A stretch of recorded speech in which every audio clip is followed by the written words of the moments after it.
आइए, आपका स्वागत वंदन। जी। स्वाति जी माइक खोलिए, माइक बंद है आपका। स्वाति जी माइक खोलिए। जी खुल गया। ॐ अग्निमीळे पुरोहितं यज्ञस्य देवमृत्विजम् होतारं रत्नधातमम्। ॐ शान्ति शान्ति शान्तिः। अग्नि स्वरूप परमेश्वर को स्मरण करते हुए मैं समस्त गुरु सत्ता को नमन करती हूँ। और आज जूम के माध्यम से जुड़े हुए सभी सम्माननीय जन जो कि मनुस्मृति पर विशेष चर्चा के लिए एकत्रित हुए हैं, उन सभी को मैं हार्दिक नमन करती हूँ। और विशेष धन्यवाद करना चाहूंगी सम्माननीय भ्राता श्री लखनलाल जी का, जिन्होंने आज यहाँ पर अपनी चर्चा में एक अवसर प्रदान किया मुझे भी उपस्थित होने का। तो आज हम चर्चा करेंगे महर्षि मनु और मनुस्मृति के बारे में। यदि वर्तमान समय में हम देखें तो मनुस्मृति को लेकर के जो सबसे ज्यादा एक विवाद चल रहा है वो शूद्रों की स्थिति को लेकर के बना हुआ है। हमेशा एक बात बोली जाती है कि जो शूद्रों की समाज में एक स्थिति है, उनको समाज से एक तरह से बहिष्कृत कर दिया गया, समाज का उनको अंग नहीं माना जाता, उनको विविध विविध प्रकार की जो प्रताड़नाएं हैं, अत्याचार है, उनका सामना करना पड़ता है। तो इसके लिए एक तरह से मनुस्मृति को और महर्षि मनु को दोषी ठहराया जाता है। तो क्या वास्तव में जो महर्षि मनु की जो वर्ण व्यवस्था है वो वास्तव में इसके लिए जिम्मेदार है, या हमने उसको समझने में किसी प्रकार की कोई भूल की है? आज इसको हम थोड़ा सा इस पर विचार करेंगे। तो जैसे हम यदि देखें वर्ण व्यवस्था जो थी महर्षि मनु की, उसकी प्रक्रिया क्या थी, वो कैसे काम करती है, तो पहले तो उसको ही समझना बहुत जरूरी है। तो वर्ण व्यवस्था में एक तत्व है वर्ण धारण, एक होता है वर्ण निर्धारण। दोनों में ही अंतर है। किस तरह का अंतर है, पहले हम वर्ण धारण को समझेंगे। कि जैसे आज के समय में हम देखें, बच्चा थोड़ा सा बड़ा होता है, जब उसकी पढ़ने की आयु हो जाती है तो माता पिता उसको विद्यालय में उसका प्रवेश दिलाते हैं, और एक संभावना के तौर पर, उन्हें पता नहीं होता कि बच्चा आगे जाकर के क्या बनेगा, आगे भविष्य में क्या करेगा, पर एक संभावना होती है कि यदि माता पिता डॉक्टर है तो बच्चा शायद उसके संस्कार और उसका एक जो स्वाभाविक झुकाव है वो उसी प्रकार से होगा। इसी प्रकार से हम देख सकते हैं कि यदि अध्यापक है तो बच्चे में स्वाभाविक संस्कार उसी प्रकार के होंगे, कोई कृषि है, किसान है तो बच्चे में उसी प्रकार के संस्कार होंगे। बाकी इसी तरह से हम और व्यवसायों को भी देख सकते हैं। तो तब तक एक संभावित होता है, और जब बच्चा थोड़ा सा बड़ा होता है, 9th 10th में आता है, थोड़ा और बड़ा होता है, तो वो अपनी रुचि के अनुसार अपने विषय का चयन करता है। कोई साइंस साइड ले लेता है, कोई कला वर्ग में जाता है, कोई वाणिज्य में जाता है, और उसके बाद वो अपनी दिशा एक निर्धारित करता है। तो वैसे ही प्राचीन समय में क्या होता था कि जैसे ही बच्चा थोड़ा सा बड़ा हुआ, उसके लिए आयु निर्धारित थी। कि जैसे महर्षि मनु ने बोला है, ब्रह्म वर्चस कामस्य कार्यम विप्रस्य पंचमे, राज्यों बलार्थिनः षष्ठे, वैश्यस्येहार्थिनोष्टमे। कहने का अभिप्राय ये हुआ कि जिसको ब्रह्म वर्चस की कामना है, कि कोई माता पिता चाहते हैं कि उनका बच्चा जो है बहुत विद्या युक्त बने और ब्रह्मचर्य का उसमें अच्छा तेज हो, उत्कट इच्छा वाले जो इस तरह के माता पिता हैं, तो ब्राह्मण बनाने के जो इच्छुक हैं, यहाँ ऐसा नहीं है कि मतलब माता पिता ब्राह्मण है तो वो अपने बच्चे को 5 वर्ष की आयु में लेकर के जाएंगे। अभिप्राय ये है, माता पिता किसी भी वर्ण से संबंधित हो, पर यदि वो अपने बच्चे को ब्राह्मण बनाना चाहते हैं, ब्रह्म वर्चस कामस्य, तो वो अपने बच्चे को 5 वर्ष की आयु में आचार्य के पास गुरुकुल में उसका प्रवेश करा दे। ऐसे ही आगे कहा राज्य है, जो क्षत्रिय बनाना चाहते हैं उसको राजनीति में और क्षत्र विद्या में उसको निपुण बनाना चाहते हैं तो 6 वर्ष की आयु में, और कोई व्यापार आदि से संबंधित कार्यों में वैश्य वर्ग वर्ण के लिए उसको यदि तैयार करना चाहते हैं तो उसको 8 वर्ष की आयु में आचार्य के पास गुरुकुल में भेज दें। तो ये थी मनु की वर्ण व्यवस्था, वर्ण धारण। और इसमें कहीं तक भी ऐसा नहीं है कि माता पिता यदि ब्राह्मण है, माता पिता यदि क्षत्रिय हैं, वो यदि वैश्य हैं, तो अपने अनुसार वो बच्चे को भेजेंगे, नहीं, बच्चे को वो जो बनाना चाहते हैं उसके अनुसार वो भेजेंगे। तो ये वर्ण धारण हो गया, एक प्राथमिक जो प्रवेश होता है। उसके बाद अगला तत्व आता है, अगली जो प्रक्रिया है वर्ण निर्धारण। वर्ण निर्धारण का कार्य कौन करेगा? आज यदि हम देखें वर्तमान समय में, तो जो बच्चा पढ़ा, थोड़ा बड़ा हुआ, उसने बीए की, एमए की, बीएससी, एमएससी या कोई सी स्ट्रीम में हम ले लें, कोई कॉमर्स में है, कोई साइंस में है, कोई और क्षेत्र में है, तो उसको वो डिग्री दे दी जाती है। तो आज के समय में जो अध्यापक है, या कहें तो विश्वविद्यालय इस व्यवस्था को देखता है और उसके तहत बच्चों को उनकी योग्यता के अनुसार उनकी जो डिग्री है, उपाधि है, वो प्रदान कर दी जाती है। और जब वो समाज में जाते हैं तो क्या होता है, उसके ही बल पर उनको समाज में वो अपनी आजीविका कमाते हैं। कोई सरकारी नौकरी उनको करनी है तो वो योग्यता पहले देखी जाती है, हालांकि बाद में भी इंटरव्यू आदि होते हैं, पर पहले प्राथमिक तौर पर उनकी उपाधियों को ही देखा जाता है, उनकी जो योग्यता है। और ऐसे ही पहले होता था कि बच्चे ने अपनी जैसे ही शिक्षा पूर्ण की, उनका समावर्तन संस्कार होता था, तो जो उनके आचार्य हैं वो निर्धारित करते थे कि बच्चे ने किस प्रकार की शिक्षा प्राप्त की है, उसने किस क्षेत्र में विशेष रुचि दिखाई है, किस में योग्यता हासिल की है, और उसी के अनुरूप उनको आगे के लिए कि समाज में जाकर के आपको अपना क्या दायित्व निभाना है, आपके क्या कर्तव्य है, किस क्षेत्र में आप कार्य कर सकते हो, इसका निर्धारण आचार्य के द्वारा किया जाता था। तो एक तरह से जो वर्ण निर्धारण हुआ वो कहीं भी जन्मना नहीं होता था, आचार्य इस चीज का निर्धारण करते थे। और इसका हमें प्रमाण मनुस्मृति में मिलता भी है। वहां स्पष्ट कहा गया है, आचार्य स्वस्य याम जातिम विधिवत वेद पारगः उत्पादयति सावित्र्या सा सत्या सा अजरा सा अमरा। कि सावित्री के बाद, हम सभी जानते हैं कि जब बच्चे को ले जाया जाता है, उपनयन कराया जाता है, सावित्री के द्वारा ही उसकी शिक्षा दीक्षा आरंभ होती है। और उसके बाद जो उसका पूरा विद्याध्ययन है वो करा करके आचार्य जिस जाति को उत्पन्न करता है, तो यहाँ जाति शब्द जो है ये वर्ण का वाचक है। ये हम सभी जानते हैं कि जाति एक ही बार होती है। यदि हम जन्मना जाति माने तो मनुष्य यदि जिस भी घर में पैदा हो गया, जन्मना ही मानी जाए, तो उसको बदला थोड़ी ना जा सकता है। ऐसे ही यदि हम अन्य जातियों की बात करें, जाति क्या है, गो जाति, पशु जाति, पक्षी जाति जो भी है, तो वो तो बदली नहीं जा सकती। तो उससे भी स्पष्ट है कि यहाँ जो जाति बोली गई है ये वर्ण का वाचक है। और इसका निर्धारक कौन होता है, आचार्य ही निर्धारण करते हैं कि बच्चे को आगे क्या करना है समाज में जाकर के। तो ये कहीं तक भी जाति हमारी जन्म से जुड़ी हुई नहीं है, उसका निर्धारण आचार्य के द्वारा किया जाता है। वर्ण व्यवस्था का जो तीसरा तत्व है उसको यदि हम देखें तो वो है वर्ण परिवर्तन। तो यहाँ एक विचारणीय बात यह है कि ठीक है, बच्चे ने अपनी 25 वर्ष की आयु तक जो भी विद्याध्ययन किया और उसने जो भी योग्यता हासिल की, तो क्या वो आगे जाकर के भी उसके पास ऐसा अवसर है कि यदि वो पहले परिश्रम नहीं कर पाया और वो आगे अभी वैश्य है, वो क्षत्रिय बनना चाहे, क्षत्रिय है वो ब्राह्मण बनना चाहे, या अन्य कोई भी अपना वर्ण परिवर्तन करना चाहे, तो क्या इसके लिए कोई वहां पर छूट है? या एक बार जो आचार्य ने बोल दिया जीवन भर उसको उसी जाति के साथ, उसी वर्ण व्यवस्था के साथ जीना है? तो उसमें भी बोला है कि वर्ण परिवर्तन की भी महर्षि मनु ने छूट दी थी और कहा है, शूद्रो ब्राह्मणतामेति ब्राह्मणश्चैति शूद्रताम क्षत्रियात् जातमेवं तु विद्यात् वैश्यात् तथैव च। मतलब यही है कि ब्राह्मण क्षत्रिय भी हो सकता है, वैश्य भी हो सकता है, शूद्र भी हो सकता है। ऐसे ही हम सभी को आपस में बदल करके देख सकते हैं, कुल मिलाकर के वर्ण परिवर्तन किया जा सकता है। इसको आज के परिप्रेक्ष्य में यदि हम समझें कि एक बच्चा है, उसने पहले आर्ट साइड ली है, अब उसको लगा कि मुझे कॉमर्स में जाना चाहिए था, या उसकी अधिक रुचि है, उसको लगा कि मुझे साइंस साइड में जाना चाहिए था, साइंस वाले को लगा मुझे आर्ट पढ़नी चाहिए थी या मुझे कॉमर्स पढ़ना चाहिए था। तो पहले उसको नहीं था कि अपनी रुचि का भान नहीं था, या ऐसे अवसर नहीं थे, या जानकारी का अभाव था, वजह कोई भी हो सकती है। पर हम वर्तमान में भी देखते हैं। और एक कारण ये भी बनता है कि बच्चे को लगता है कि मैंने जिस क्षेत्र की पढ़ाई की है उसमें रोजगार के अवसर कम है, आजीविका नहीं चल पा रही है, तो वो इसलिए दूसरे वर्ग का चयन करता है। और ये वर्तमान में भी हम देखते हैं कि एक विषय से अध्ययन पूर्ण करने के बावजूद भी व्यक्ति दूसरी तरह की, दूसरे क्षेत्र की उपाधियों को लेता है। तो सेम यही व्यवस्था मनु के समाज में भी थी। वर्ण व्यवस्था में ये छूट दी गई थी कि यदि कोई चाहता है तो अपना वर्ण परिवर्तन कर सकता है। अगला तत्व है वर्ण पतन का। वर्ण पतन किस कारण से? हम जैसे देखें कि कोई व्यक्ति है, उसके जो दायित्व है, कर्तव्य हैं, जिम्मेदारियां हैं, उनका वो निर्वहन नहीं कर रहा, तो आज के समय में भी जो अधिकारी हैं या कोई भी अध्यापक है, किसी भी पद पर नियुक्त व्यक्ति है, वो अपने कर्तव्यों का यदि निर्वहन नहीं करता, या तो उसको पदच्युत कर दिया जाता है या पद से हटा दिया जाता है। पद अवनति या तो उसको आप उस पद से नीचे उतार देंगे या फिर पद से ही बिल्कुल हटा दिया जाएगा, जितना उसका दोष है उसके अनुसार।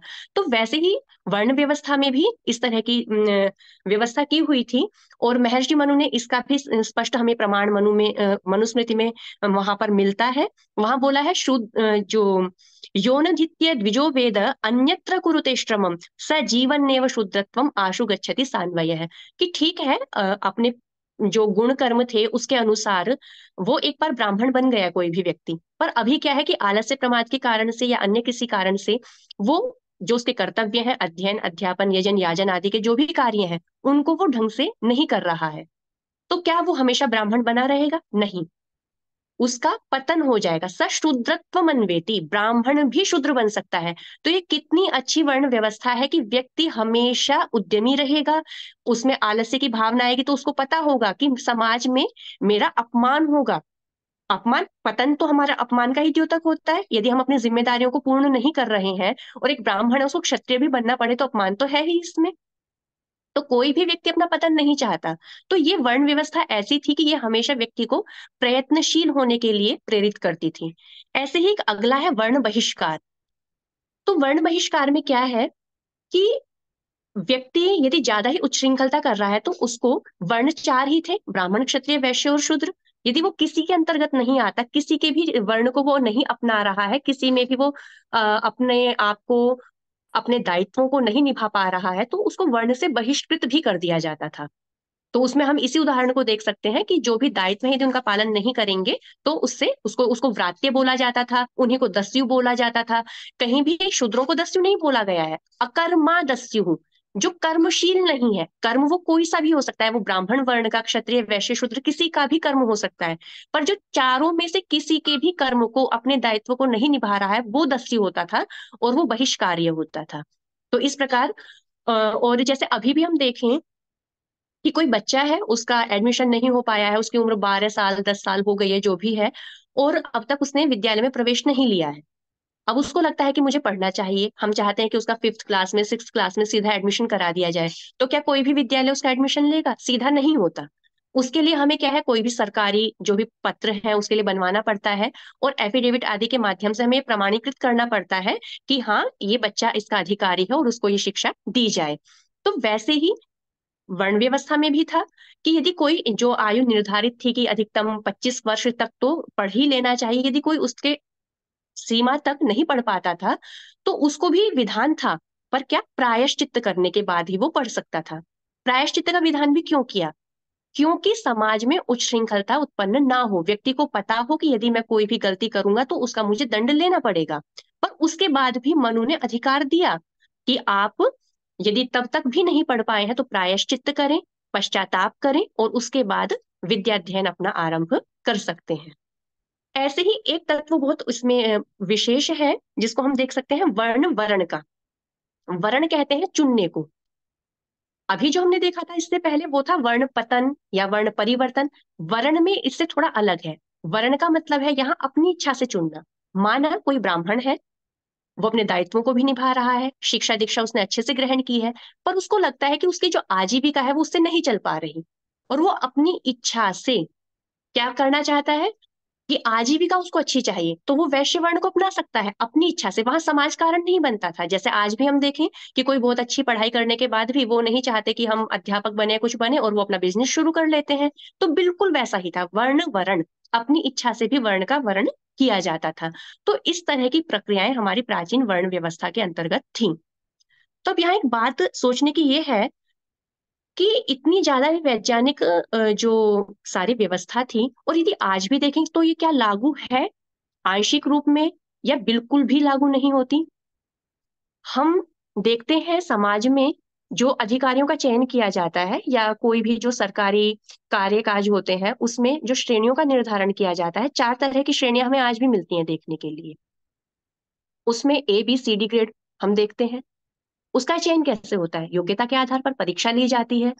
और उसमें जो प्रथम श्रेणी के अधिकारी होते हैं, द्वितीय श्रेणी के अधिकारी होते हैं, उनको हम क्या बोलते हैं? वो हमारे अधिकारी वर्ग में आते हैं। बाकी C और D ग्रेड के जो होते हैं उनको हम कर्मचारी नाम से बोलते हैं। उसमें भी हम सभी जानते हैं कि जो बुद्धि से संबंधित निर्णय लेने के कार्य है और इस तरह के जो कार्य होते हैं वो अधिकारियों के हाथ में होते हैं, और जो उनको क्रियान्वयन जो करना होता है वो जो कर्मचारी हैं उनके हाथ में होता है।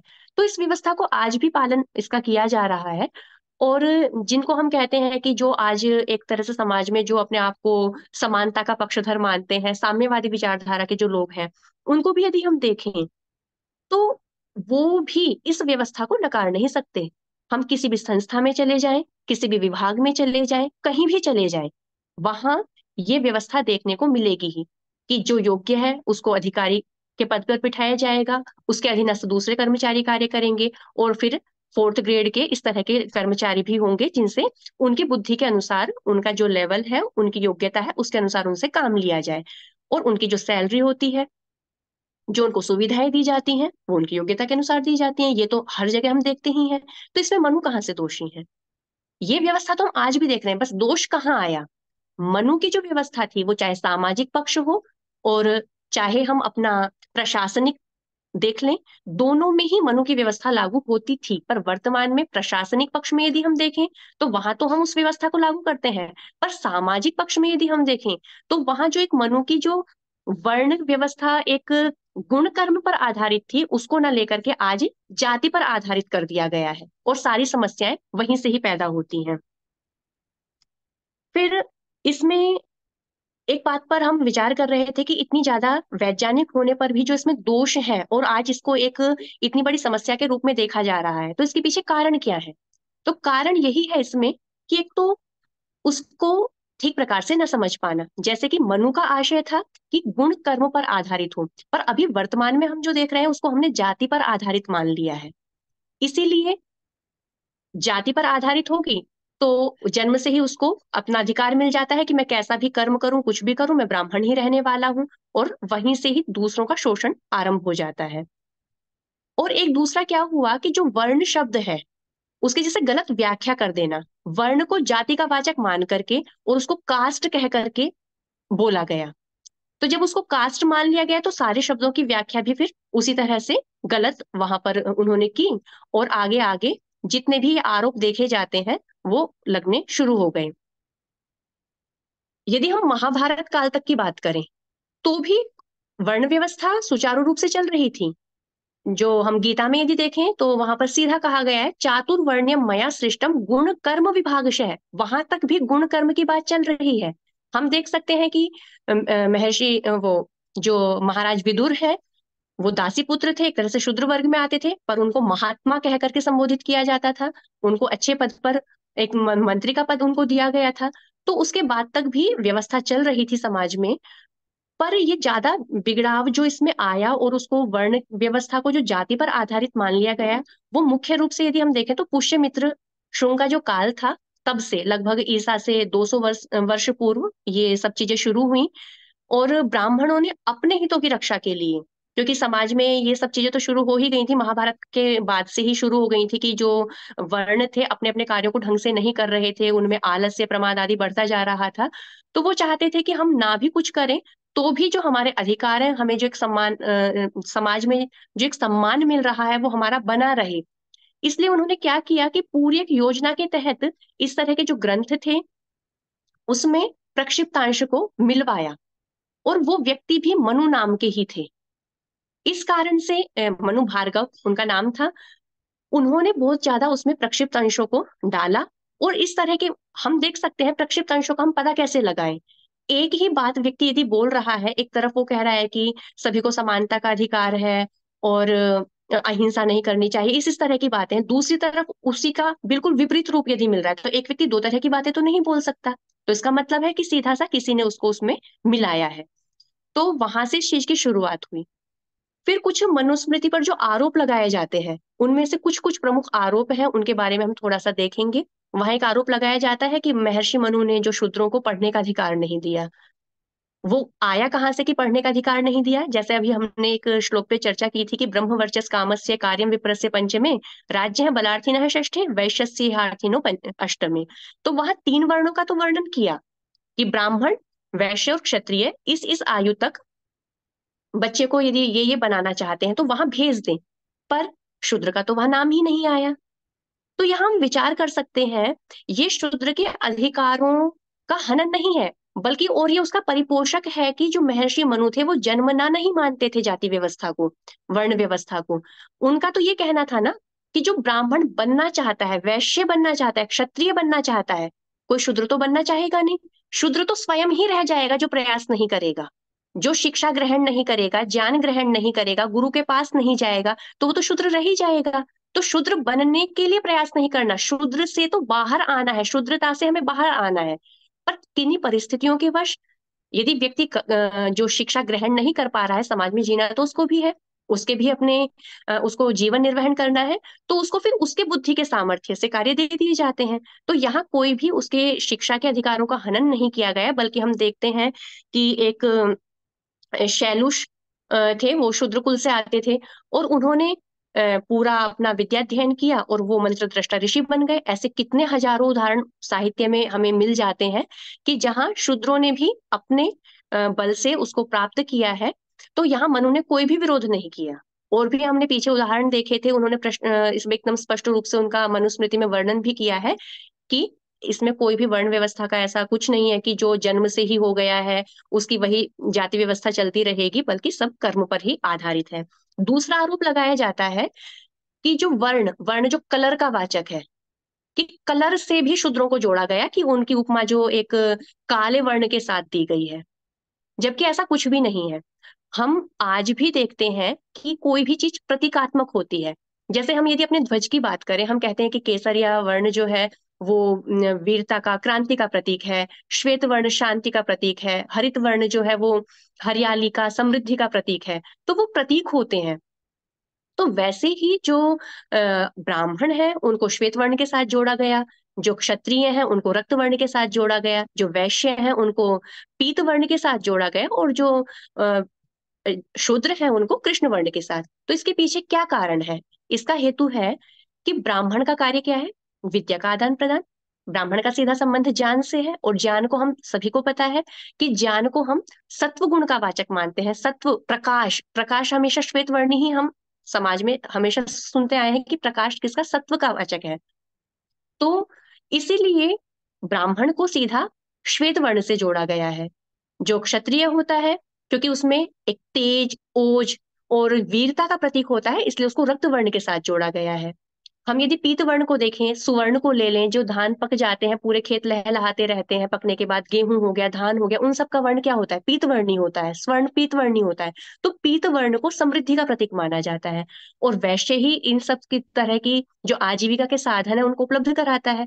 तो इसलिए वो सब जो वैश्य है उनको पीत वर्ण से जोड़ा गया है। अब रही शूद्र की बात, तो शूद्र को कृष्ण वर्ण से क्यों जोड़ा गया? क्योंकि जो शूद्र है वो क्यों है? वो पढ़ नहीं पाया, ज्ञान ग्रहण नहीं कर पाया, और जो अज्ञान है, अविद्या है, वो हमेशा तमस का, अंधकार का, और अंधकार तो कृष्ण वर्ण ही होता है। तो इसलिए वो उसका प्रतीक है।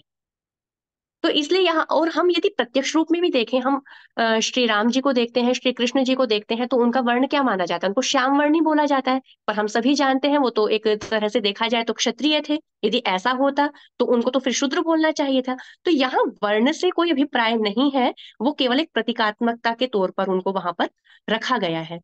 इसी प्रकार से एक आरोप जो लगाया जाता है कि शूद्रों की तुलना जो है वो पैरों के साथ की गई है, और उनको पैरों में स्थान दिया गया है। तो पहले तो ये देखें कि वो शूद्रों को पैरों में स्थान नहीं दिया गया। एक तरह से जैसे जो समाज है उसके एक पुरुष के रूप में कल्पना की गई कि यदि समाज को हम एक पुरुष के रूप में देखें तो उसका कौन सा हिस्सा क्या बनेगा। तो वहां जो ब्राह्मण है वो मुख्य रूप में है। मुख्य रूप में क्यों है? क्योंकि ब्राह्मण का जो सारा कार्य होता है, विद्या का आदान प्रदान कर रहा है, यजन याजन करा रहा है, वो तो मुख से ही होगा सारा। तो इसलिए वो मुख्य, मुख वाला स्थान होने के कारण से ब्राह्मण को मुख के साथ उपमा दी गई है। ऐसे ही जो क्षत्रिय होते हैं, तो क्षत्रियों का सारा कार्य, हम कहते हैं भुजाओं में बल, भुजाओं से ही रक्षा होती है। अन्याय की, अधर्म के जो उससे लोगों की रक्षा करनी है वो तभी संभव है। तो इसीलिए क्षत्रिय की जो तुलना है वो बाहु के साथ की गई है। और आगे हम देखें, यदि वैश्य है तो जो हमारा सारा समाज है उसकी आवश्यकताओं की जो पूर्ति होती है, सारा समाज जो टिका हुआ है वो किस पर? वैश्य पर टिका हुआ है। यदि ये सब चीजें बंद हो जाए, जो आवश्यकता के साधन है वो ना हो, तो समाज नहीं चल पाएगा, टिक नहीं पाएगा। तो ऐसे ही उरु पर हमारा शरीर टिका हुआ होता है।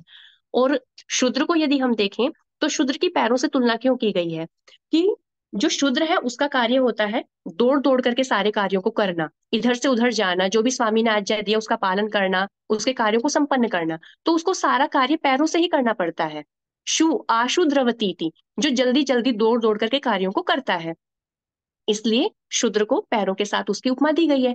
तो हम यदि अपने शरीर को ही देखें तो हम अपने शरीर में किसी भी अंग को ऐसा नहीं कह सकते कि ये कम उपयोगी है। शरीर के एक एक अंग की अपनी उपयोगिता है, महत्ता है। एक भी अंग के अभाव में व्यक्ति विकलांग कहलाता है, उसके बिना व्यक्ति का जीवन पूर्ण नहीं होता। तो वैसे ही समाज रूपी जो ये पुरुष है, पुरुष रूपी जो समाज है, उसका शरीर भी पूर्ण नहीं हो सकता यदि एक भी अंग को हटा दिया जाए तो। और वैसे भी यदि हम देखें तो पैरों को तो हमारी संस्कृति में बहुत ज्यादा उच्च स्थान दिया गया है। हम जो गुरु को अभिवादन करते हैं तो पैरों से ही अभिवादन करते हैं। हम किसी की शरणागति चाहते हैं, आश्रय चाहते हैं, तो भी हम चरणों में ही आश्रय पाते हैं। और ऐसे ही चरणामृत की जो व्यवस्था है, ये सभी चीजें चरणों से ही संबंधित है। तो चरणों को तो बहुत ऊंचा ऊंचा स्थान दिया गया है। तो इसलिए इस तरह की जो ये मिथ्या भ्रांति फैलाई गई है, ये कहीं तक भी सही नहीं है। आगे यदि हम देखें तो एक जो आक्षेप लगाया जाता है महर्षि मनु पर, वो है दंड व्यवस्था का। और कहा जाता है कि महर्षि मनु ने मनुस्मृति में इतने कठोर दंडों का वर्णन किया है, और जो शूद्र समाज है उनको बहुत ज्यादा कठोर यातनाएं देने की बात की है, और जो ब्राह्मण है कि उनको हल्के फुल्के दंड दे करके उनको उससे मुक्त किया जा सकता है।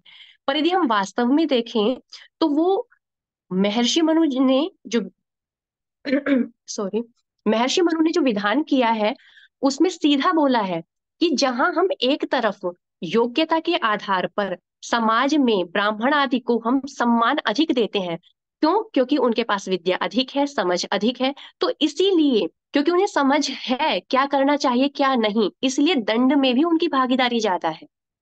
यदि कोई भी ब्राह्मण गलत कार्य करता है तो उसको शूद्र की अपेक्षा दंड मिलेगा। यदि किसी कार्य को करने पर शूद्र को हम 8 गुना दंड दे रहे हैं तो वैश्य को 16 गुना, और जो फिर क्षत्रिय है उसको 32 गुना, और ब्राह्मण को 64 या उससे भी ज्यादा 100 गुना, उससे अधिक तक के दंड की विधान की व्यवस्था है। उसका हेतु भी यही है क्योंकि जो क्षत्रिय है, जो ब्राह्मण है, उसको ज्ञान है, उचित अनुचित का विवेक है, तो भी वो अपराध कर रहा है।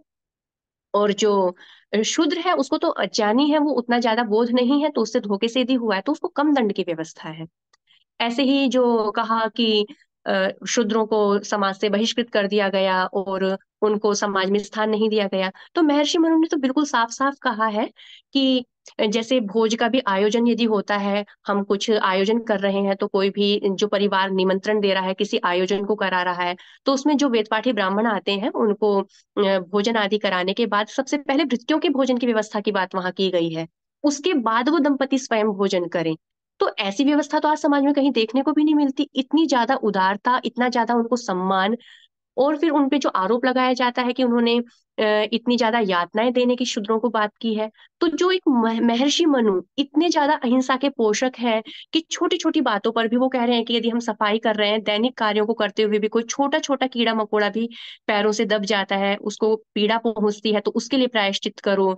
और जैसे छोटी छोटी बातों के लिए कि हम यदि हल में कि बैलों को जोत रहे हैं तो उस पे हमें ज्यादा बोझ नहीं डालना है, रास्ते में हम जा रहे हैं, कहीं वृद्ध मिल गया, कोई गर्भिणी स्त्री मिल गई, इस तरह का कोई भी दुर्बल व्यक्ति मिल गया तो उसको पहले रास्ता दो। तो इतनी छोटी छोटी बातों पर जो ध्यान दिलाए और उसको हम ये कह दें कि वो उन्होंने हिंसा वृत्ति को जन्म दिया, उन्होंने बहुत ज्यादा अन्याय, अत्याचार, क्रूरता को बढ़ावा दिया, तो ये तो तर्कसंगत नहीं है। तो इससे हमें सीधा बोध होता है कि ये सभी प्रक्षिप्तांश है और इनसे हमें बचना चाहिए। फिर एक बात जो यहाँ आती है कि ये समाज में चीजें बढ़ क्यों रही हैं, जब दोनों ही पक्ष हैं हमारे सामने। हम ये भी देख रहे हैं कि उन्होंने वर्ण व्यवस्था को इस तरह से बताया है कि वो जाति पर आधारित नहीं होती, पर आज जो उसके ऊपर विरोध होता है तो वो हमेशा उन्हीं बातों को लेकर के होता है। तो इसके पीछे यदि हम देखें, हम सभी डॉक्टर अंबेडकर से परिचित हैं। और समस्या कहाँ से आई? यदि हम अंबेडकर का साहित्य देखें, उन्होंने जिन पुस्तकों पर काम किया है, एक शूद्रों की खोज है, और भी उनके कुछ पुस्तकें हैं। तो उन्होंने जो काम किया और उनका खुद का साहित्य देखें तो उन्होंने महर्षि मनु की शुरू में प्रशंसा की है। जब उन्होंने अपना कार्य शुरू किया था तो शुरू में उन्होंने समीक्षात्मक दृष्टि से कार्य किया था, और उन्होंने बोला भी कि मैं एक इतिहासकार के रूप में इस कार्य को कर रहा हूँ और किसी का भी पक्ष विपक्ष लेना मेरा प्रयोजन नहीं है। और एक तरह से देखा जाए तो अंबेडकर का जन्म उस परिस्थिति में हुआ था जबकि समाज में सच में ही जातिगत व्यवस्था को लेकर के बहुत ज्यादा जो शूद्र थे उनके साथ बहुत अत्याचार हो रहा था, उनको बिल्कुल दलित श्रेणी में खड़ा कर दिया गया था, और जो नहीं होना चाहिए। तो उनको ये सब अनुचित लगा और उनकी आवाज उठाने के लिए उन्होंने ये कार्य शुरू किया था। और शुरू में उन्होंने मनुस्मृति को खुद कहा कि एक कानून का ग्रंथ है, और जो महर्षि मनु है वो विधि निर्माता है, और उनके प्रति उनकी सम्मान की दृष्टि भी थी। शुरू में उन्होंने जो अपना कार्य किया था वो शोधात्मक था, समीक्षात्मक था, पर अचानक ही उसमें ऐसा बदलाव आया कि वो एकदम से खंडनात्मक हो गया और प्रतिशोधात्मक हो गया।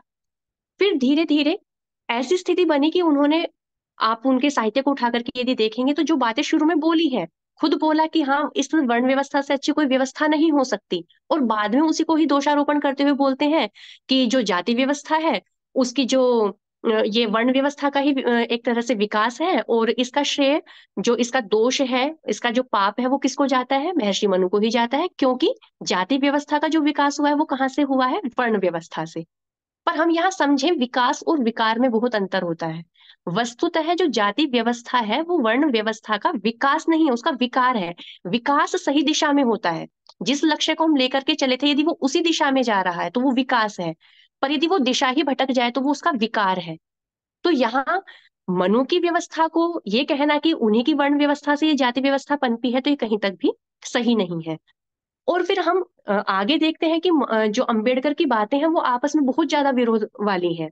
कहाँ एक तरफ उनको इतना सम्मान दे रहे हैं, और यहाँ तक कि जब हमारा संविधान बना और जो संविधान में वहां पे उपस्थित जो भी लोग थे या जनता ने भी उनको, अंबेडकर को जब आधुनिक मनु कह करके संबोधित किया तो वो उससे प्रसन्न भी हुए, उन्होंने उस पर कोई आपत्ति नहीं जताई। यदि उनको मनु से इतना ही विरोध था तो वो वहां अपनी आपत्ति जता सकते थे, इसका मतलब उनका उस समय तक मनु से ऐसा कोई विरोध नहीं था।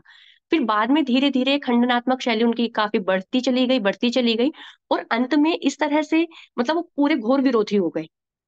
और फिर क्या था एक लक्ष्य, सिर्फ कि जो जो प्रक्षिप्तांश हैं या जो जो समाज में एक तरह से वो समाज सेवा से हट करके ना राजनीति के पक्ष में आ गए। और राजनीति में हम सभी जानते हैं कि केवल हम जनता को अपने पक्ष में करना चाहते हैं, और उनको पता था कि जो दलित बोल रहे हैं, उनकी जो बातें हैं, उन्हीं का ही मैं समर्थन करूंगा तो मुझे अच्छा उससे लोग मतलब मेरे से जुड़ेंगे, ज्यादा दल मेरे साथ आएगा। तो इस कारण से उन्होंने जानबूझ करके अवज्ञा की। वो खुद मानते थे, उन्होंने माना रामायण में, महाभारत में, उपनिषदों में, सब चीजों में उन्होंने प्रक्षेप माना। तो क्या वो इस चीज से परिचित नहीं थे कि मनुस्मृति में भी प्रक्षेप हो सकते हैं? पर उन्होंने इसको इग्नोर किया और जनता को और ज्यादा उकसाया, और बार बार मनु पर दोषारोपण किया कि देखो ऐसा ऐसा जो हिंदू धर्म ग्रंथ है उनमें ऐसा लिखा हुआ है, और जनता को एक तरह से भड़काने का काम किया। और यही एक मुख्य जो हम देखें कारण यही बनता है कि आज जो इतनी ज्यादा विकट स्थिति बनी हुई है और एक ज्वलंत समस्या बनी हुई है जातिवाद को लेकर के, तो इसका एक कारण बहुत हद तक इसमें अंबेडकर को हम देख सकते हैं कि उन्होंने सच्चाई को छिपा करके भी जो एक सही पक्ष था वो दोनों पक्षों को दिखा सकते थे, और यदि दोनों पक्षों पर वो विचार करते ईमानदारी के साथ तो क्या होता, उनके सामने आता कि एक मनु जहां वर्ण व्यवस्था को जातिगत मतलब सॉरी उसको गुणकर्म पर आधारित मान रहे हैं तो आगे वो जाति पर आधारित कैसे मान सकते हैं, तो परस्पर विरोध है। तो उन्होंने उन मुद्दों को दबा करके, और जिनकी शुरू में खुद प्रशंसा की है, बाद में उन्हीं का ही विरोध किया और लोगों को काफी हद तक भड़काया और वेदों के बारे में बहुत ज्यादा अपशब्द बोले। तो ये तरीका कहीं तक भी ठीक नहीं था। तो वर्तमान में यदि हम इस समस्या से कैसे बच सकते हैं और इनका क्या समाधान है, तो इसके लिए मुझे लगता है कि हमें जो भी सत्य जानकारियां हैं उनको, जैसे आप लोग अभी इस काम को आगे बढ़ा रहे हैं, हम सभी मिल करके लोगों तक पहुंचाएं। और हालांकि विशेष रूप से जो इस आंदोलन को कर रहे हैं, बार बार विरोध होता है, उन लोगों को अंबेडकर के विचारों को भी पढ़ाया जाए। अभी वो उससे परिचित ही नहीं है, वो केवल उनके एक पक्ष को ही देखते हैं जो दो तीन बातें बार बार उठ करके आती हैं। उन्होंने उनके पूर्व साहित्य का अध्ययन ही नहीं किया है। यदि वो भी एक निष्पक्ष रूप से देखें और ये देखें कि अंबेडकर ने पहले खुद ही ऐसा लिखा था और अब इस तरह से लिख रहे हैं, तो वो भी उससे परिचित हो पाएंगे। तो हमें लोगों को इस बारे में जागृत करने की आवश्यकता है। और वास्तव में जो मनुस्मृति अब हमारे पास है, हालांकि डॉक्टर सुरेंद्र कुमार जी ने इस पर कितना अधिक कार्य किया है, और जो मैंने आज जितनी भी बातें आपके सामने रखी हैं, तो ये सब उन्हीं का ही जो एक शोध है, उसी के आधार पर मैंने आपके सामने ये सब बातें बोली हैं। उन्होंने इस पर काफी गहन शोध किया है, और जो एक मनुस्मृति का एक प्रक्षिप्तांश हटा करके उसको विशुद्ध मनुस्मृति के रूप में लाए हैं, तो उससे भी उनको परिचित कराने की आवश्यकता है कि ये वो मनुस्मृति नहीं है जो आप पढ़ रहे हो। ये सब बाद का जो डाला हुआ और अपने स्वार्थों की पूर्ति के लिए जिसको मिलाया गया है। तो हो सकता है कि एक समस्या का समाधान हो। और वास्तव में यदि जातिगत व्यवस्था हम देखते हैं, तो वो कहीं तक भी समाज के लिए अच्छी नहीं है। और हमें इससे बचने के लिए लोगों को, समाज को जागृत करने की आवश्यकता है। तो हम सभी इस तरह से अपने विचारों को आगे संप्रेषित करते हुए लोगों को इसके प्रति जागरूक कर सकते हैं। और सभी का धन्यवाद। बहुत बहुत आभार डॉक्टर स्वाति आर्या जी, जो गुरुकुल चोटीपुरा की स्नातका हैं, वर्तमान में पतंजलि में अपनी सेवाएं दे रही हैं, वहां पर शोध कार्य। बहुत ही उत्तम व्याख्यान आपका अभी तक का रहा है, बहुत सफल व्याख्यान। किसी के मन में कोई अगर शंका हो तो अपना प्रश्न पूछ सकता है, तो हाथ उठा दीजिए। किसी के मन में कोई शंका हो। लालचंद वर्मा जी, खुर्जा इंटर कॉलेज के प्रवक्ता जी, लालचंद वर्मा जी। जी, अनिल अनिल अरोड़ा जी पूछिए। आदरणीय लखन जी, आपको बहुत बहुत नमस्ते। और आदरणीय बेटी स्वाति आर्य को भी बहुत बहुत नमस्ते, उनको बड़ा अभिवादन। उन्होंने मनुस्मृति के विभिन्न प्रावधानों का बड़े ही अच्छा ढंग से व्याख्यान किया है। बहुत ही सरल और सहज शब्दों में उन्होंने उन सब चीज़ों को स्पष्टीकरण दिया है, और वास्तव में मुझे बड़ा अच्छा लगा उनके विचार सुनकर। और लखन जी, आपको ध्यान होगा कि पिछले सप्ताह अपने अंकित प्रभाकर जी आए थे, उन्होंने मनुस्मृति पर भाषण दिया था, और उनका व्याख्यान भी बहुत अच्छा था। और उन्होंने कहा था कि कोई प्रश्न पूछना हो तो आप लखन जी को भेजें, और मैंने आपको प्रश्न भेजा भी था लिखकर उनको, और आज मुझे उनका उसी का उत्तर मिल गया डॉक्टर स्वाति आर्य के व्याख्यान के द्वारा। मैंने उसमें यही लिखा था कि डॉक्टर अम्बेडकर इतने बुद्धिमान और इतने संविधान निर्माता थे, इतना भारत का संविधान उन्होंने इतने अच्छे ढंग से लिखा और उसको प्रारूप बनाया, जिसकी हम आज भी सराहना करते हैं, और आज पूरे विश्व में भारत का संविधान बड़ा अच्छा माना जाता है। और ऐसा व्यक्ति कैसे मनुस्मृति को जला सकता था?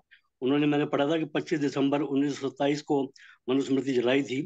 तो मैंने यही पूछा था कि क्या उनका ये कृत्य ठीक था? तो जैसा आज डॉक्टर स्वाति आर्य ने बताया कि वास्तव में उनका विचार जो है कुछ राजनीतिक पक्ष था उसमें। हालांकि उनके ऊपर कोई मैं आक्षेप नहीं कर रहा हूँ, मेरी इतनी हैसियत नहीं है कि मैं उन पर कोई आक्षेप करूँ। उन्होंने अपना, लेकिन वही जैसा डॉक्टर स्वाति आर्य ने बताया कि वो एक राजनीतिक पक्ष था, वास्तव में वही मुझे उत्तर मिल गया कि राजनीतिक पक्ष था। वरना उनसे, उनके जैसे बुद्धिमान व्यक्ति से ये उम्मीद की नहीं जा सकती कि वो इस प्रकार स्मृति को, मनुस्मृति को जलाएंगे। और इसको जलाने का क्या हुआ बाद में, बड़ा इसका राजनीतिक निहितार्थ भी बहुत गलत हुए। जैसे आप ये देखिए कि मायावती ने बाद में एक हरिजन शब्द की बड़ी आलोचना की, जो महात्मा गांधी ने इनको शूद्रों को या शेड्यूल कास्ट के लोगों को हरिजन बोला था। तो हालांकि हरिजन शब्द में कोई बुराई नहीं थी, और उसका भी, उसको यही कह के कि मनुस्मृति की देन है, हरिजन शब्द की बहुत निंदा की गई। तो वो भी बड़ा गलत करते था मायावती के द्वारा और उनकी पार्टी के द्वारा भी। तो डॉक्टर स्वाति का लालचंद बहुत वर्मा बहुत जी, ला, ला, आशीर्वाद। लालचंद वर्मा जी ने एक प्रश्न पूछा था बहन जी। जी। उन्होंने लिखा था कि महाभारत में कर्ण और एकलव्य को धनुर्विद्या जी। में शिक्षित होने के बावजूद भी शुद्ध माना गया। जी, एक बार आप फिर से बोलेंगे? जी, जी। महाभारत में कर्ण और एकलव्य को धनुर्विद्या जी। में शिक्षित होने के बावजूद भी शूद्र माना गया। जी।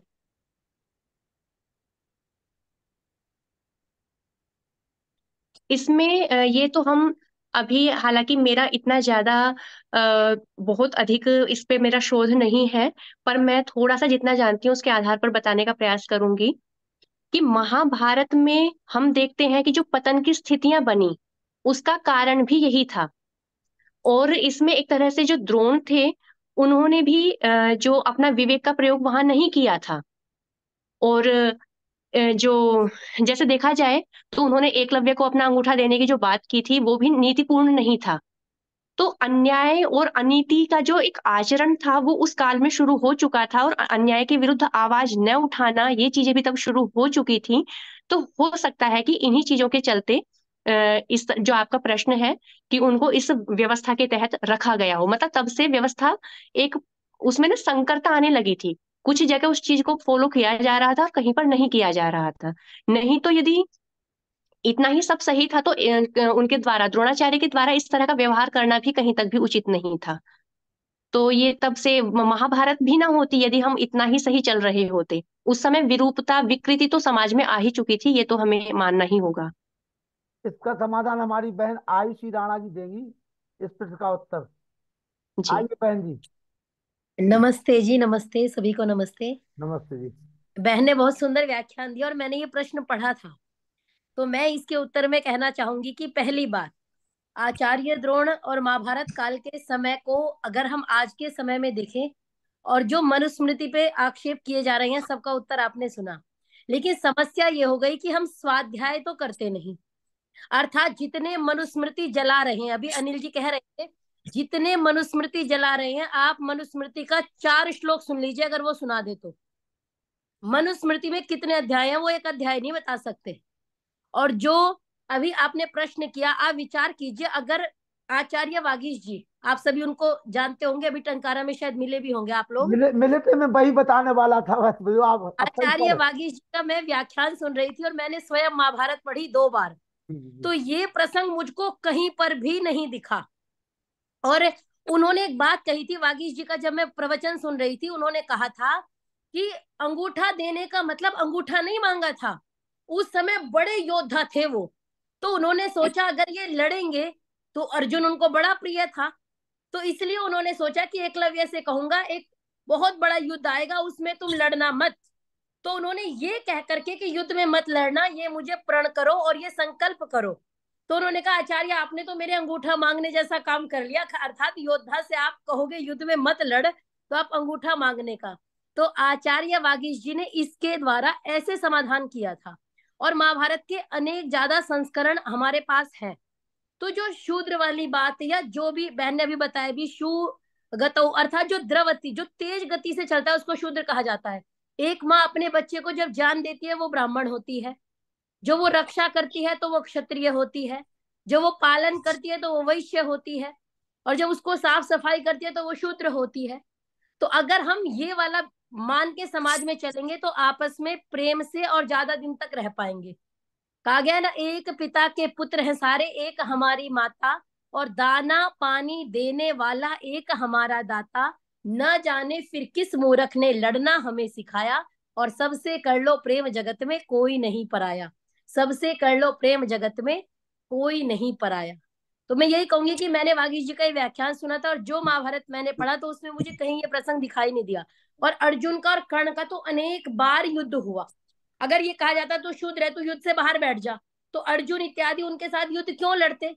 वो तो राजकुमार थे, अर्थात युद्ध हो रहा था।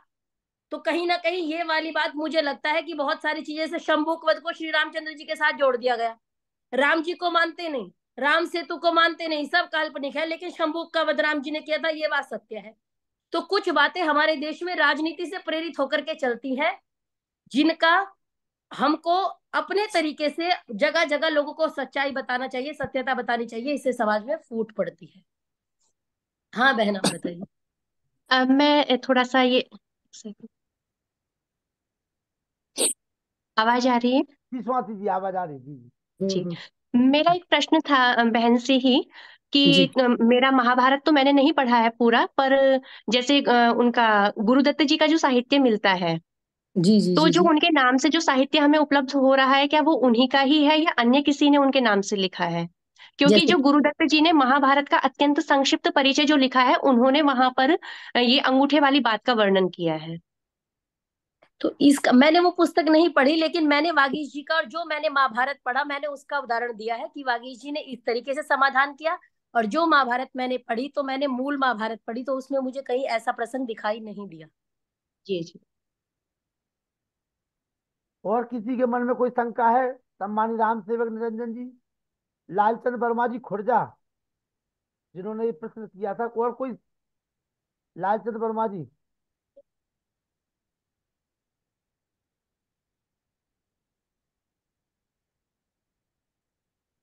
जी हेलो। हमारे, हाँ लालचंद वर्मा जी पूछिए। जी नमस्कार सबको। हाँ बोलिए, पूछिए। मैं ये कह रहा कि ये जितने भी आप जैसे विद्वान लोग हैं वो इस बात को कहते हैं कि ऐसा नहीं था वैसा नहीं था, लेकिन आज की डेट में भी समाज में विकृति है। एक 60-70 साल का भी यदि कोई शूद्र है और वो बड़े अधिकारी पद पे है, जब वो गांव में जाएगा तो वो भी जो है उसको स्थान उनके मुकाबले का नहीं मिलेगा। देखिए, वो जब क्या है। है कि स्थिति बिगड़ चुकी है, बिगड़ चुकी है, और सब लोग मान यहाँ रहे हैं तक ना। की बात यहाँ तक की बात आई कि एक जगह मैंने देखा कि वहां पर उससे बड़े अधिकारी आए, वो क्योंकि वो शूद्र समाज एससी को बिलोंग करते थे, और वो वहाँ दूसरे छोटे अधिकारी जो थे वो ब्राह्मण थे, तो उनको उन्होंने स्टील के गिलास में पानी तक नहीं दिया, लोटा दे दिया, इससे पियो। तो जी ये जो आप इस प्रकार की विकृति है अभी भी बनी हुई है जी आज भी। बिल्कुल। हम कॉलेज से जुड़े हुए हैं, मैं कॉलेज में टीचिंग करता हूँ, तो वहां पर भी छोटे छोटे बालकों में इस प्रकार की दुर्भावना बड़ों के द्वारा ही व्याप्त कर दी जाती है कि वो एक दूसरे से जाति सूचक शब्द कह करके उनको अपमान करते रहते हैं। और यदि वो ज्यादा पावरफुल हो जाता है छोटी जाति का आदमी, तो उसका प्रतिकार भी करता है। तो ये स्थिति, इसको सुधारना होगा। हम लोग कहते रहो कि हमें ये नहीं लिखा कि वो नहीं लिखा, बात ठीक है, लेकिन इस समाज के आज तक लाखों हजारों वर्ष बाद भी स्थिति यथास्थित है भेदभाव की।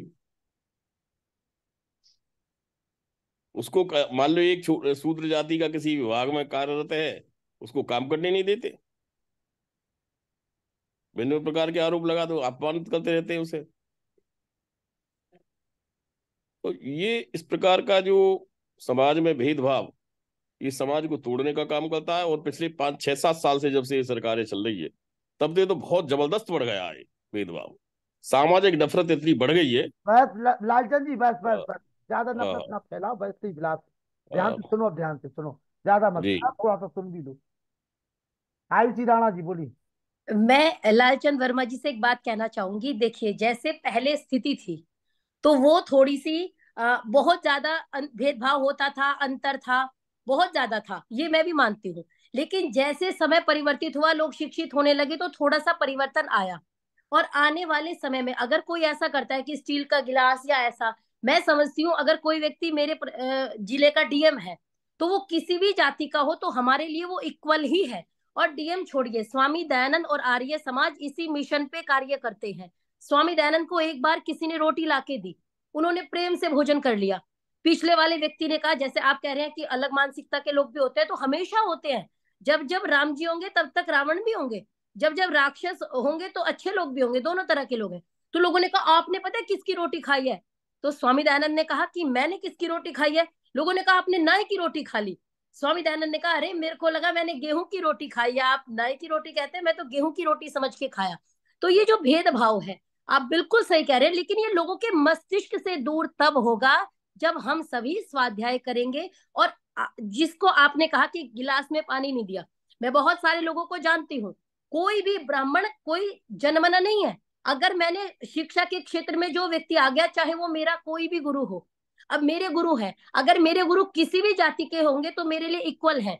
तो ये जो आपने बात कही, ये केवल समाज में आप अपने बच्चे को पाल कैसे रहे हो, माता पिता के संस्कार कैसे हैं, ये डिपेंड उस पर करता है कि उसको स्टील के गिलास में पानी देना है, मिट्टी के गिलास में। अगर हमारे संस्कार अच्छे हैं तो हमारे लिए सब बराबर है। परमपिता परमेश्वर जो वायु जल सूर्य इत्यादि, स्वामी दयानंद लिखते हैं कि जब सूर्य का प्रकाश सबके लिए है, जब जल सबके लिए है, तो वेद का ज्ञान भी सबके लिए है, मनुष्य मात्र के लिए है। तो कोई भेदभाव अगर करता भी है, आप उसको उसकी बुद्धि पे छोड़ दीजिए कि कैसी बुद्धि है। मतलब आज तक इसको समझ में नहीं आ रहा कि पिता के पुत्र हैं सारे। तो आप याद रखिए कि एक ना एक दिन ये स्थिति सुधरेगी, और इसके लिए आपको और हमको कहीं ना कहीं दोनों तरफ से तोड़ने के प्रयास होते हैं, इसलिए हम टूटते हैं। हमको टूटना नहीं है। वेद कहता है संगच्छध्वम संवदध्वम समो मनांसि जानतम। इतने गुरुकुल चलते हैं। अभी आप जिनको सुन रहे थे, डॉक्टर स्वाति जी बहन गुरुकुल की स्नातिका है, तो एक पंक्ति में बैठ करके सब भोजन, कोई भेदभाव नहीं है। और आप विश्वास कीजिए कि आचार्य किस जाति के, हमारे गुरु किस जाति के, हमको ये भी नहीं पता। और जिस बच्चे के साथ पंक्ति में बैठ के हमने भोजन किया, जिसके साथ हम यज्ञ कर रहे हैं, तो हमको ये भी नहीं पता कि वो किस जाति का है, वो कहाँ से आया है, हमको कोई मतलब नहीं। वो गुरुकुल में है, जैसे हम ब्रह्मचारी हैं वैसे वो भी ब्रह्मचारी है, हम ब्रह्मचारिणी है वो भी ब्रह्मचारिणी है। तो उसी प्रकार अगर हम पुनः वैदिक शिक्षा और संस्कारों को अपनाएंगे तो सबका समाधान उसी में मिलेगा।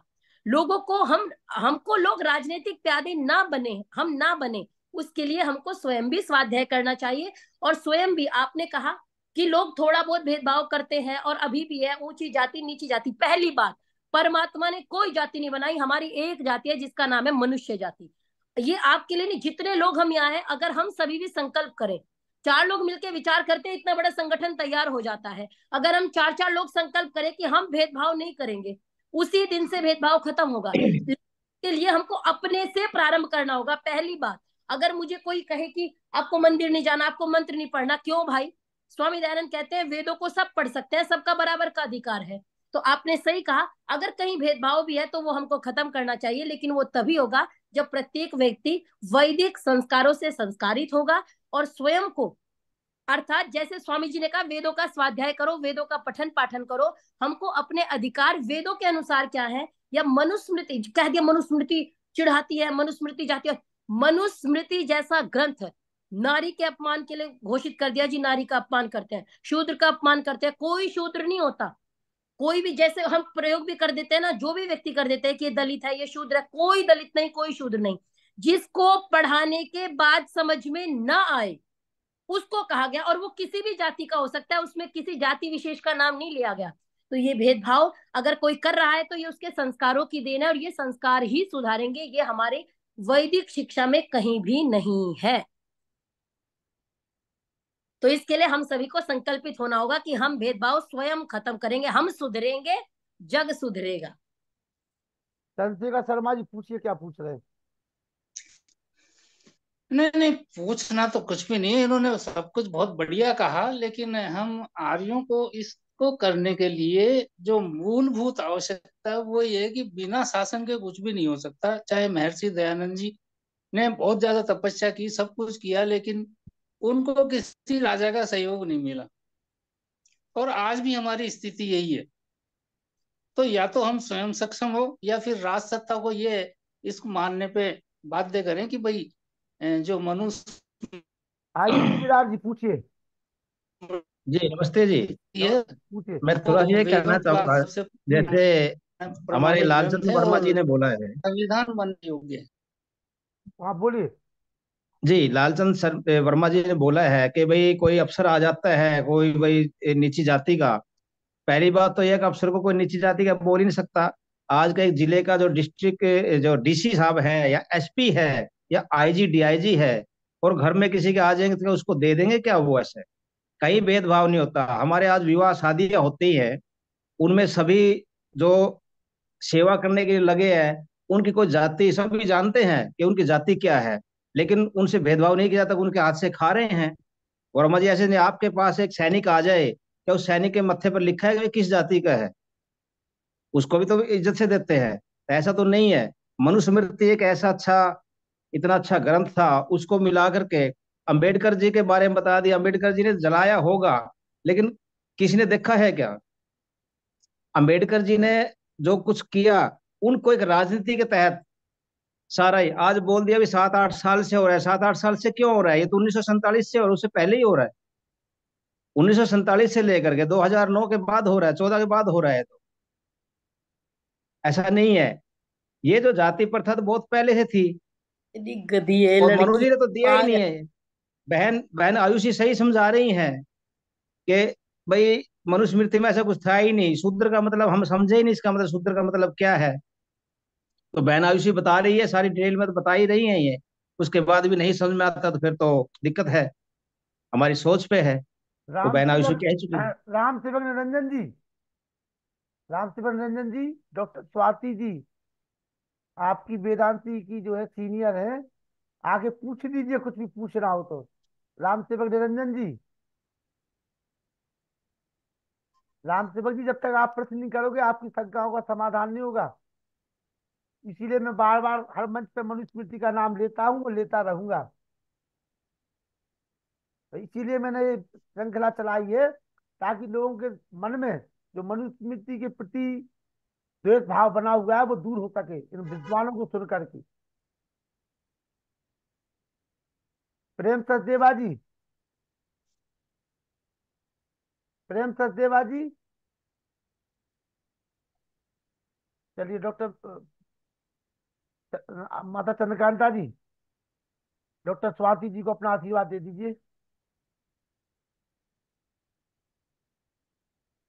हाँ जी, जी प्रिय लखनलाल जी जी तथा अन्य सभी मेरे भाई, देवतुल्य भाई और मेरी दुर्गा तुल्य बहनें, आप सबको मेरा नमन। मनुस्मृति के विषय में मुझे अधिक ज्ञान नहीं है, लेकिन इतना तो विश्वास है कि हमारे कल शास्त्री जी ने भी बताया था और उनसे पहले भी ये विश्वास है कि हमारे वेदों के पश्चात दूसरी पहली प्रथम संहिता है मनुस्मृति। और मनुस्मृति के लेखक हमारे महर्षि मनु महान मानव विज्ञान के ज्ञाता थे, वेदों के ज्ञाता थे, ब्रह्म ज्ञान के ज्ञाता थे। तो इतना तो उनके बारे में पता है कि वो महान थे, अति उनके अंदर ज्ञान था। तो ये कैसे हो सकता है जो मानवता से प्रेम करने वाला हो वो मानवता के विरुद्ध, मानव के विरुद्ध लिखेगा? शूद्र भी मानव है, क्षत्रिय भी मानव है, वैश्य भी मानव है, ब्राह्मण भी मानव है। ये कैसे हो सकता है? हमारे पिताजी कहा करते थे, क्या करेगा प्यार व ईमान से, क्या करेगा प्यार व भगवान से, क्या करेगा प्यार व ईमान से, जन्म लेकर गोद में इंसान की कर न पाया प्यार जो इंसान से। जब हम इंसान हैं और इंसान की जन्म में हमने गोद लिया था, हम अपने इंसानों से भेदभाव करते हैं और नफरत करते हैं। ये कैसे हो सकता है? तो एक महान ऋषि कभी भेदभाव की बात नहीं कर सकता।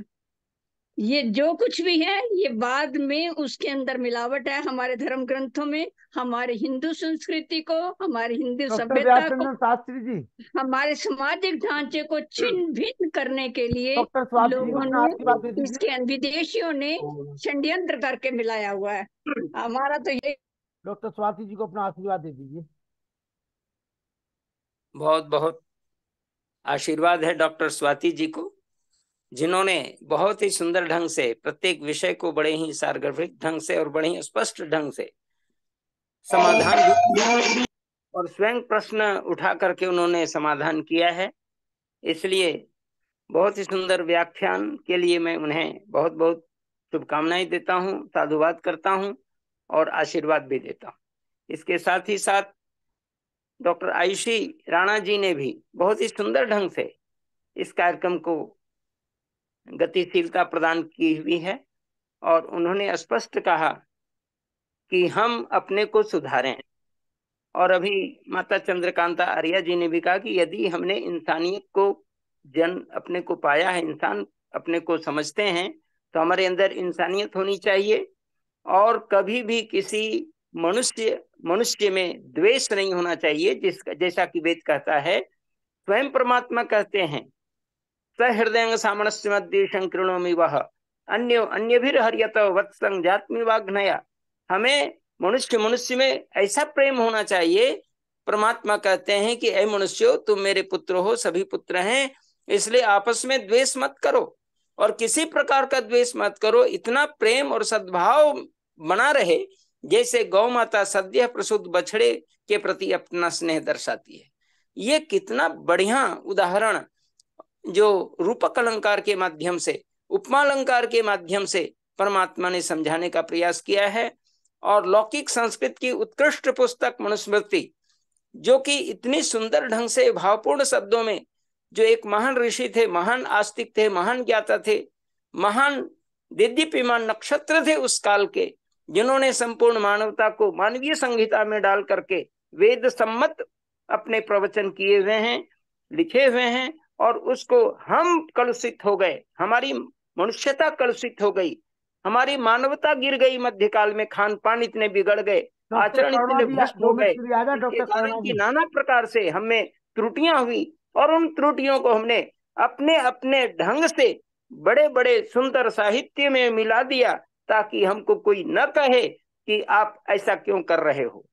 इसलिए अपनी गलती को छुपाने के लिए बीच के लोगों ने ऐसा गड़बड़ किया है। हमें पुनः इस भूल भ्रांति को खत्म करके सत्य निष्ठा पूर्वक धर्म के प्रति आस्था रखनी होगी, डॉक्टर करुणा जी, तभी आज का प्रवचन और विगत दिनों के प्रवचन सफल और सार्थक होंगे। बहुत बहुत दोनों वक्त्री महोदय। कल आपका इसी विषय पे पुनः व्याख्यान रहेगा व्यास चंद्र हाँ, शास्त्री। बिल्कुल बिल्कुल, मनुस्मृति जब तक चलेगी, मैं तो बिल्कुल प्रत्येक अध्याय पर एक एक दिन बोल सकता हूँ, और जी, प्रत्येक अध्याय में 12 प्रवचन तो बहुत ही लाजवाब हो सकते हैं। जी जी, धन्यवाद इसलिए प्रयास धन्यवाद करूंगा। धन्यवाद। डॉक्टर करुणा जी है, डॉक्टर करुणा जी 2 मिनट के लिए आ जाए सामने। डॉक्टर करुणा जी, स्वाति जी, डॉक्टर जी करुणा जी है, आइए 2 मिनट के लिए आ जाइए। करुणा जी। जी करुणा जी, इन दोनों बहनों ने प्रतिदिन इतने अच्छे अच्छे रामायण के, महाभारत के, मनुस्मृति के, वेद के ऐसे ऐसे स्लोगन, ऐसे ऐसे मानव उपयोगी सूत्र ये बहनें दोनों प्रतिदिन डालती हैं। लाखों लोग उनको देखते हैं फेसबुक के माध्यम से, रील के माध्यम से। 1 1 मिनट की बहनों की रील देखिए आप। हमारे इन बहनों की करुणा जी, आपकी रील देख करके मेरे एक अधिकारी हैं लखनऊ में, उन्होंने मुझे फोन किया, बोले लखन जी ये बहन जी क्या आपकी परिचित की है? हमने कहा हाँ, हमारी बेटी की बड़ी बहन है। अरे बोले मैं उनको फॉलो करने लगा, मैंने उनको फेसबुक पे, और प्रतिदिन कोई ना कोई नया एक अच्छा उनका उपदेश हमें सुनने को मिलता है। मेरे परिवार में जो एक कलह चल रहा था वो उनको सुनाता हूँ तो मुझे अच्छा लगने लगा। तो ये बहनें इतना कार्य कर रही हैं, इतना पुरुषार्थ कर रही हैं। करुणा जी की एक रील आती है, आप लोग फेसबुक नहीं चलाती हो माता जी, कभी देखिए उस पर रीलों को, देखिए इंस्टाग्राम पे, फेसबुक पे मैं हमेशा इन दोनों बहनों की रीलों को शेयर करता हूँ ताकि उसका लाभ ले सके। उनकी मैंने रील शेयर की, गन्ना संस्थान में अधिकारी हैं गौरव पवार जी, उनका मेरे पास फोन आते हैं, बोले मुझे तो अपनी नौकरी छोड़ करके ये वेद प्रचार करना है। बताइए इतनी लगन इन लोगों को देख करके उनको लग गई। और वो कह रहे कि मैं भी व्याख्यान करूंगा आपके मंच पर आकर। गौरव कुमार पवार जी हैं लखनऊ संस्थान के, वो चर्चा कर रहे थे मेरे से। डॉक्टर करुणा जी 2 शब्द। देखिए, ये तो ईश्वर की कृपा है, गुरुजनों का आशीर्वाद है कि मतलब हम कुछ कर पा रहे हैं अपनी संस्कृति के लिए। अ, आगे विचार भी यही है कि इसी विधा को जो ऋषि ने इतना बड़ा काम किया है, मतलब जैसे कहते हैं ना, नारी जाति का उत्थान ऋषि ने कर दिया। तो एक ऋषि का उपकार है, तो उनके कार्यों को आगे लेके जाना हमारी जिम्मेदारी बनती है। और देखिए, हर कोई निमित्त नहीं बन पाता उस कार्य के लिए।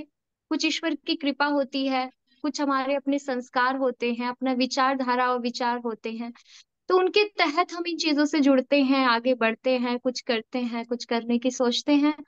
तो ऐसे ही जब और विद्वज्जनों को सुनते हैं तब भी प्रेरणा मिलती है। देखते हैं अपने आदर्शों को, जब हम गुरुकुल में गए हमने अपनी आचार्य माँ को देखा, किस तरह से उन्होंने अपने जीवन को इसी कार्य के लिए लगा दिया, तो लगा कि हमें भी उन चीजों को आगे संभालना चाहिए। ठीक है, एक समाज एक धारा में बह रहा है, लेकिन कुछ करने के लिए आपको उससे विपरीत चलना पड़ता है। तो बस वही प्रयास है आगे तक के लिए कि इसी तरह से कुछ करते रहें अपने समाज के लिए, संस्कृति के लिए। बाकी आप सबका आशीर्वाद बना रहेगा, प्रभु कृपा रहेगी। नहीं बहन जी, बहुत अच्छा कार्य कर रही। और जो आपकी वो रील आती है ना, उस पर लिखा हुआ आता पूरा, तो एक एक चीज समझ भी जाते हैं कि क्या। तो जी कई बार बोलते हैं तो पता नहीं चलता, लेकिन जब लिखा हुआ आता है तो समझ भी जाते हैं एक चीज को। और आपकी जी जो मानव के लिए एक अच्छा जीवन कैसे जीना है, उन सारी सद बातों को कैसे हम 1 1 मिनट में ये लोग रखती हैं, ये बहुत अच्छी बात है। जैसे हमारे आचार्य गौतम खट्टर जी, अंकुर जी, ये सब लोग लगे हुए, लेकिन हमारी डॉक्टर स्वाति जी और डॉक्टर करुणा जी दोनों बहनें बड़ा पुरुषार्थ कर रही हैं। आज हमें उनका सानिध्य प्राप्त मिला, और एक धारा प्रवाह मनुस्मृति पर एक बहुत अच्छा व्याख्यान हम सब लोगों ने सुना। उसके लिए मैं दोनों बहनों का बहुत बहुत आभारी हूँ। और इसी प्रकार से ईश्वर से प्रार्थना करता हूँ कि जो संकल्प आपकी गुरु माँ ने आप लोगों को दिया है गुरु दीक्षा के रूप में, और जो संकल्प लेकर के आप लोग चल रही हैं, परमात्मा उसको और गति दे और उसको तेज दे, बल दे, यही हम मंगल कामना करते हैं। और भविष्य में पुनः एक अच्छे विषय के साथ आप लोगों की जब भी सुविधा होगी, जब भी आपकी अनुकूलता होगी, आप लोगों को सुना जाएगा। बहुत बहुत आभार। आइए शांति पाठ कर। आयुषी राणा जी, हमारी बहन जी का भी बहुत बहुत आभार। जैसे ही उन्होंने देखा कि आज एक बहुत अच्छा विषय हमारी बहन लेकर के आ रही हैं, तुरंत उन्होंने अपनी उपस्थिति दी, उनका भी मैं बहुत बहुत आभार व्यक्त करता हूँ। आइए शांति पाठ कर। देव शांति अंतरिक्षम शांति पृथ्वी शांतिरापा शांतिरौषधया शांति वनस्पतया शांति शांति शांतिरेव शांति कामा शांतिरेधि ओम शांति शांति शांति ओम। जो बोले तो आवे। सत्य सनातन वैदिक धर्म की जय। गजानंद की जय। महर्षि दयानंद की जय। गौतम श्री रामचंद्र की जय। श्री कृष्णचंद्र की जय। लेख राम की जय। श्रद्धानंद की जय। स्वामी आत्मानंद की जय। आत्मा हंसराज की जय। भारत माता की जय। गौ माता की रक्षा हो, पालन हो, समाज अमर रहे, देश की ज्योति जलती रहे, ओम का झंडा ऊंचा रहे, नारियों के महाकुंभ और भारत को समझो अभियान की जय। बंतो विश्वमार्यम बड़ा ध्वनि ओम। सभी के माइक खोल दिए हैं। वैदिक अभिवादन सबको नमस्ते जी। सभी के माइक खोल दिए हैं मैंने। नमः। बहन जी सभी के माइक खोल दिए। बहन जी से नमस्ते कर लीजिए सभी लोग। नमस्ते सभी को नमस्ते। और शास्त्री जी एक अध्याय को एक दिन बताना, पूरा विवरण। बहुत ही सुंदर। हाँ जी, ताकि ज्ञान हमारा परिपक्व हो। और दोनों बहनों को तो मेरा बहुत बहुत प्यार भरा आशीर्वाद। आप ऐसे ही आगे बढ़ती रहें और अपनी संस्कृति, समाज, धर्म, देश सबकी रक्षा करने में आगे बढ़े और सबका मार्ग प्रदर्शन करती रहे। धन्यवाद बेटा, बहुत बहुत धन्यवाद। बहुत बहुत आभार। प्रणाम। सभी को सादर नमस्ते, शुभ रात्रि। कल जो है डॉक्टर शास्त्री जी। नमस्ते अनिल जी। व्यासनंद शास्त्री जी, मैं आपसे निवेदन करूंगा कि जिस प्रकार से ये बहनें बोलती है ना, इस शैली को अपनाने का प्रयास करिए, है ना। ठीक। इसी शैली को, मतलब वो प्रश्न भी उसी में आ जाए। आपके क्या क्या प्रश्न हो सकते हैं लोगों के, वो उसी को धारा प्रवाह है। जी जी जी, चलिए बहुत बहुत आभार। सभी का शुभ रात्रि। जी।